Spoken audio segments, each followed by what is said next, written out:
Assalamualaikum warahmatullahi wabarakatuh.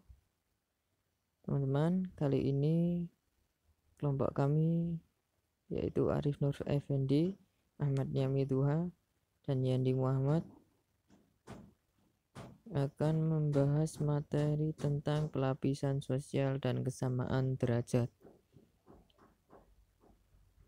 Langsung ke materi saja. Yang pertama, pelapisan sosial. Pengertian pelapisan sosial.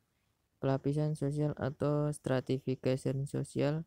Social stratification adalah pembedaan atau pengelompokan para anggota masyarakat secara vertikal bertingkat. Pengertian stratifikasi. Stratifikasi sosial menurut Pitrim A. Sorokin adalah perbedaan penduduk atau masyarakat ke dalam lapisan-lapisan kelas secara bertingkat hierarkis. Pitrim A. Sorokin dalam keterangan yang berjudul Social Stratification mengatakan bahwa sistem lapisan dalam masyarakat itu merupakan ciri yang tetap dan umum dalam masyarakat yang hidup teratur. Stratifikasi sosial menurut Dr. Robert M.Z. Lawang adalah penggolongan orang-orang yang termasuk dalam suatu sistem sosial tertentu ke dalam lapisan-lapisan hierarkis menurut dimensi kekuasaan, privilege, dan presentis. Stratifikasi sosial menurut McWeber adalah stratifikasi sosial sebagai penggolongan orang-orang yang termasuk dalam suatu sosial tertentu dalam lapisan-lapisan hierarkis menurut dimensi kekuasaan, privilege, dan presentis. Terjadinya pelapisan sosial.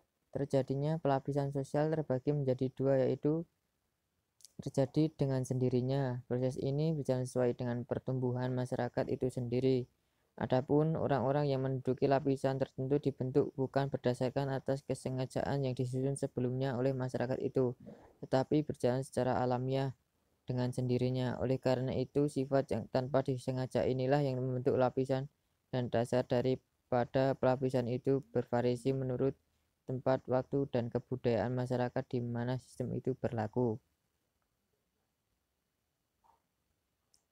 Terjadinya dengan sengaja. Sistem pelapisan ini dengan sengaja ditunjukkan untuk mengejar tujuan bersama.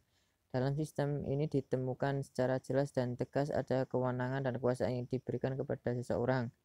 Di dalam sistem organisasi yang disusun dengan cara sengaja mengandung dua sistem, yaitu satu sistem fungsional merupakan pembagian kerja kepada kedudukan yang tingkatnya berdampingan dan harus bekerja sama dalam kedudukan yang sederajat. Dua, sistem saklar merupakan pembagian kekuasaan menurut tangga atau jenjang dari bawah ke atas, vertikal. Kesamaan derajat. Pengertian kesamaan derajat. Kesamaan derajat adalah suatu sifat yang menghubungkan antara manusia dan lingkungan masyarakat umum timbal balik. Maksudnya orang sebagai anggota masyarakat memiliki hak dan kewajiban bagi terhadap masyarakat maupun terhadap pemerintah dan negara. Hak dan kewajiban sangat penting ditetapkan dalam perundang-undangan atau konstitusi. Undang-undang itu berlaku bagi semua orang tanpa terkecuali. Dalam arti semua orang memiliki kesamaan derajat. Kesamaan derajat itu terwujud dalam jaminan hak yang diberikan dalam berbagai faktor kehidupan. Bersamaan hak. Adanya kekuasaan negara seolah-olah hak individu lambat laun dirasakan sebagai suatu yang mengganggu, karena di mana kekuasaan negara itu berkembang, terpaksalah ia memasuki lingkungan hak manusia pribadi dan berkuranglah pula luas batas hak yang dimiliki individu itu, dan disinilah timbal persengketaan pokok antara dua kekuasaan itu secara prinsip, yaitu kekuasaan manusia yang berwujud hak dasar beserta kebiasaan asasi yang selama itu dimiliki dengan leluasa, dan kekuasaan yang melekat pada organisasi baru dalam bentuk masyarakat yang merupakan negara tadi. Mengenai persamaan hak ini selanjutnya dicantumkan dalam pernyataan sedunia tentang hak-hak manusia atau Universal Declaration of Human Rights tahun 1948 dalam pasal-pasalnya. Elit dan massa. Pengertian elit dalam pengertian yang umum, elit menunjukkan sekelompok orang dalam masyarakat menempati kedudukan tinggi. Dalam arti lebih yang khusus dapat diartikan sekelompok orang terkemuka di bidang-bidang tertentu, khususnya golongan kecil yang memegang kekuasaan. Dalam pemakaian yang lebih umum, elit dimasukkan posisi dalam masyarakat di puncak struktur-struktur sosial yang terpenting, yaitu posisi tinggi dalam ekonomi, pemerintah, aparat kemiliteran, politik, agama, pengajaran, dan pekerjaan-pekerjaan dinas. Tipe masyarakat dan sifat kebudayaan sangat menentu watak elit. Dalam masyarakat industri, watak elitnya berbeda sama sekali dengan elit dalam masyarakat primitif. Di dalam suatu lapisan masyarakat tentu ada sekelompok kecil yang mempunyai posisi kunci atau mereka yang memiliki pengaruh yang besar dalam mengambil berbagai kebijaksanaan. Mereka itu mungkin para pejabat, tugas, ulama, guru, petani kaya, pedagang kaya, pensiun, dan lainnya lagi. Para pemuka pendapat, opinion leader inilah pada umumnya memegang strategi kunci dan memiliki status tersendiri yang akhirnya merupakan elit masyarakat.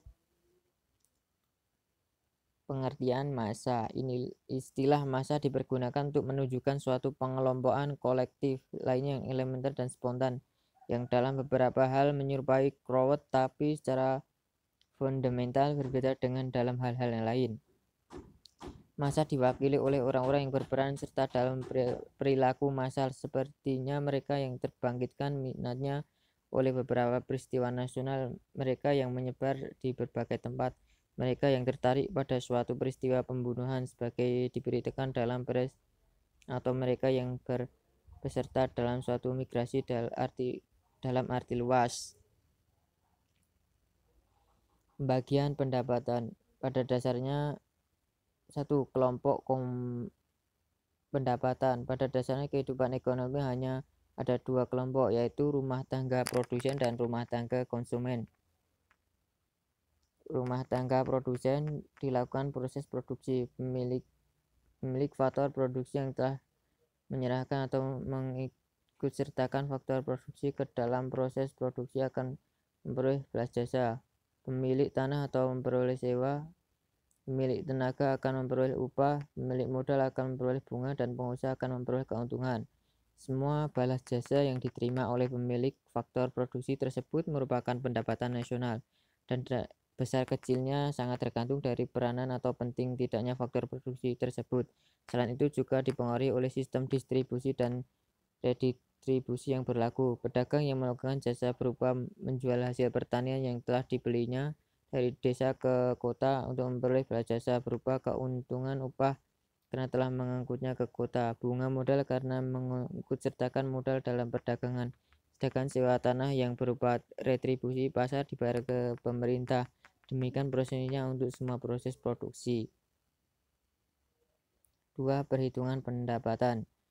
Sewa tanah. Apabila diteliti lebih lanjut, masih terdapat faktor-faktor lain yang dapat mempengaruhi besar upahnya atau sewa tanah, walaupun hasil yang dapat diperolehnya tetap. Namun demikian, tingkat upah atau sewa tanah itu tidak bergerak bebas naik terus menerus. Bunga tanah atau sewa tanah adalah bagian dari pendapatan nasional yang diterima oleh pemilik tanah karena ia telah menyewakan tanah kepada penggarap. Pendapatan yang diterima tersebut hanya semata-mata karena hak milik dan bukan karena ia ikut serta menyumbang jasa dalam proses produksi.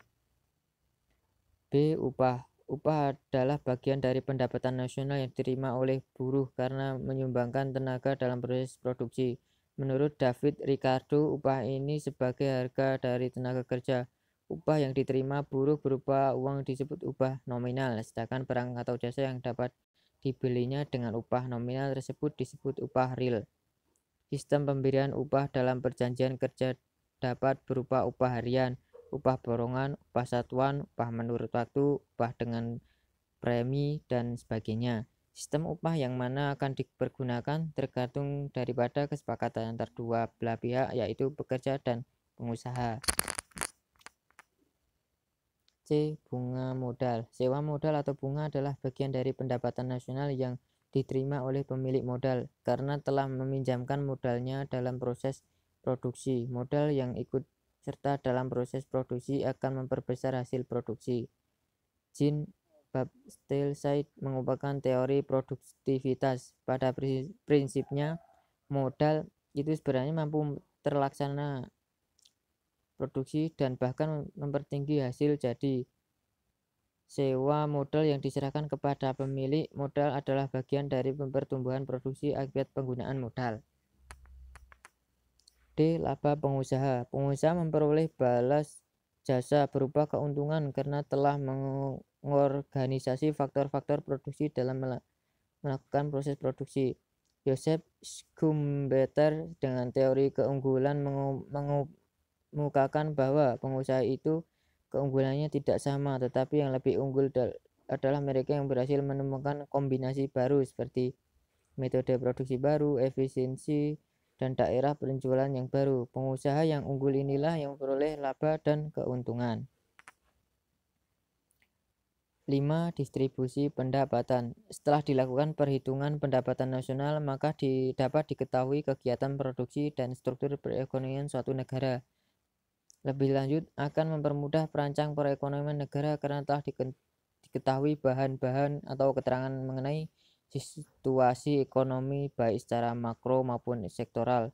Sektor mana yang memberi kesumbangan paling banyak dan juga golongan mana yang memperoleh bagian pendapatan nasional yang terbanyak. Kami mengambil daftar pusaka sebagai berikut, dapat dilihat di layar. Untuk kekurangannya kami mohon maaf atau kesalahan-kesalahan yang kami buat dalam presentasi ini atau dalam pengetikan teks. Jika ada kesalahan mohon dimaklumi. Sekian, terima kasih. Kami tutup. Wassalamualaikum warahmatullahi wabarakatuh.